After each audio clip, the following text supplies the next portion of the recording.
Welcome back, welcome back, welcome back to science. All right, in 23.4, we're going to talk about aging. One of those age old things that we all avoid, but there is no avoiding it. We can try to mask it, but it's part of the human lifespan. The postnatal period is going to go from birth to death. Following birth, both mother and the newborn experience physiological and structural changes. The dad, yeah, not near as much, to say the least. And before you hate on us, I didn't really have an option to be the mother or the dad. How can I help? I think that's the right thing to say. I don't know how to do anything other than to help. So that was my approach when we started having kids, and my wife still likes me. So that's a big plus.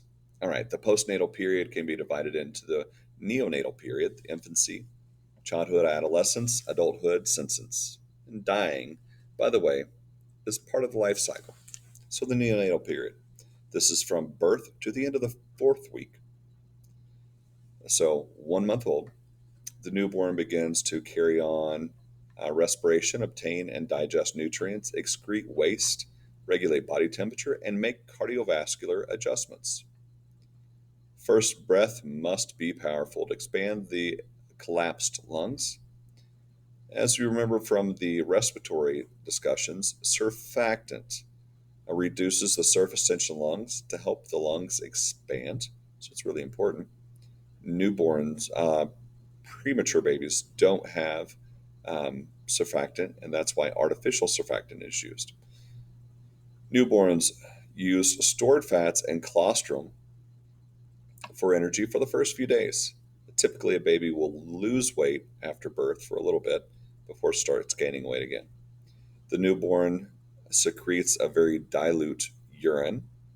The temperature control mechanisms and water and the electrolyte balance may not function properly for a few days.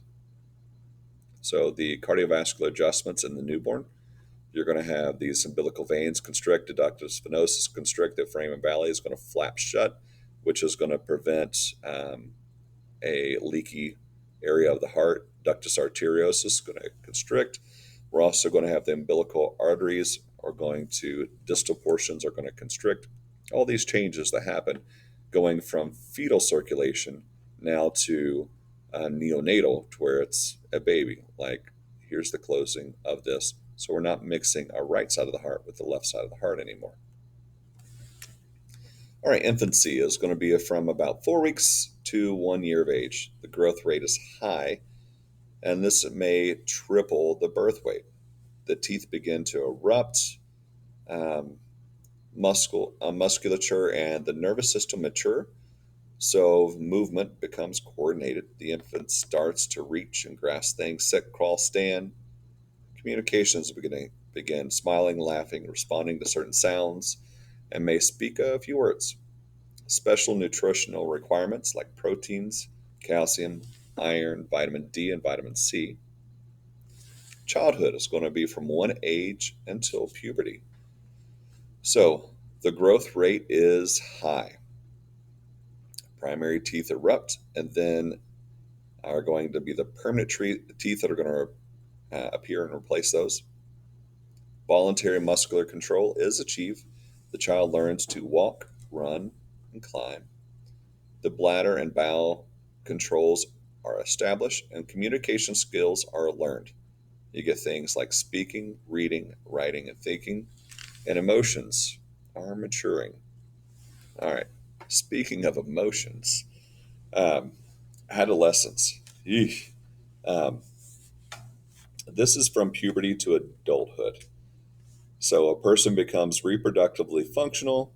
Secondary sex characteristics will develop from the hormonal control. Growth spurts occur in the skeletal and muscular systems. Typically, you have an increase in appetite. I have 3 boys, and I can attest that there is an increase of appetite. What feels excessive, but it's not excessive, it's just normal. Under hormonal control, females mature and reach full growth at an earlier stage than males. So typically, when you see girls start to hit puberty, we think around age 12 or so. So we're looking at um, early middle school. If you like took a height census of middle school girls versus the height census of middle school boys in sixth grade, you would probably find very different percentages than you would if you took the same population at the eighth grade or ninth grade. Motor skills continue to develop, and intellectual abilities continue to mature, and you have continued development of the emotional maturity. All right, adulthood, maturity, adolescence to old age. Muscles are going to strengthen to peak in your 20s, both genders. By age 30, body becomes functionally less efficient each year. Yeah, this is fun. Degenerative changes begin at about age 30. Senses are less acute. Ligament elasticity decreases during your 40s. People gain weight as metabolic rate decreases. Hair may thin um, or gray or start to fall out. Muscles are going to lose strength. Skin may wrinkle. Ain't that the truth? I've got so many wrinkles now. The arteries and arterioles are going to narrow, and the muscles are going to lose strength. During your 50s, close vision is lost. Um, you're going to have nail growth is going to slow. Taste buds are going to die. So you're going to have oftentimes over sweetening or over salting things. This is really common with the elderly. I say the elderly. 50 is not elderly. 50 is sharp and prime. It's a good look. Um, I'm just saying, as people age, they're going to lose more and more of their sense of taste. So, skin's going to start to lose elasticity. Women stop the menstrual cycle. Some people celebrate this. Muscle mass and weight are going to decrease during your 60s. You may have some memory loss, but intellect usually stays sharp by age 70. Height has decreased by 1 inch. Your skin typically sags, and connective tissue is lost. All right, senescence. This is the process of growing old. Degenerative changes continue. The body becomes less able to cope with the demands placed on it. Results from wear and tear on body parts over a long period of time. Cell division in certain cell types declines. Cartilage wears away in joints, causing stiffness and pain. The immune responses weaken. You may lose some intellectual function. Sensory functions decline. Death results from the disturbances in the body systems or disease that affects the vital organs. All right, life expectancy. Human life expectancy could go up to 120 years. Most people die from disease or injury before that age. In countries where people are live past the age of 80, people have lived past age at which cancer or cardiovascular disease usually occur. So people are going to die from cardiovascular disease or cancer. It's before the age of 80. So most people have already died if that's the problem. For life expectancy, the projection of how long a person will live is based on epidemiology. U.S. life expectancy in 2014 was 76.4 for males and 81.2 for females. Medical advances are increasing life expectancy. Here are the 10 leading causes of death in the United States in 2014. Heart disease is 23.4%, cancer is 22.5%. We have a sharp drop off. Chronic lower respiratory disease 5.6, unintentional injuries 5.2, a stroke 5.1, Alzheimer's disease 3.6, diabetes mellitus 2.9, influenza and pneumonia is going to be 2.1, nephritis, nephrotic syndrome, and nephrosis 1.8, and suicide is on the top 10 causes of death at 1.6% in the US in records of 2014. All right, end of life.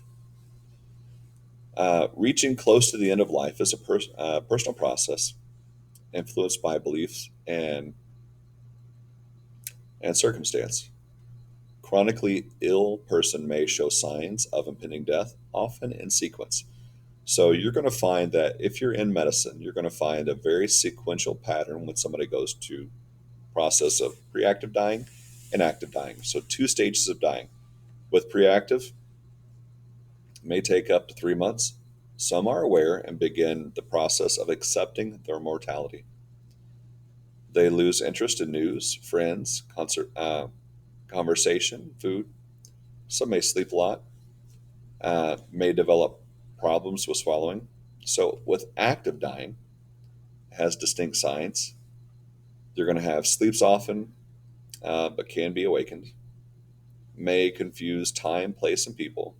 Typically lose appetite. Organ systems shut down slowly. All right, guys. We'll get to molecular and cellular aging in just a moment. I'll see you soon. So long.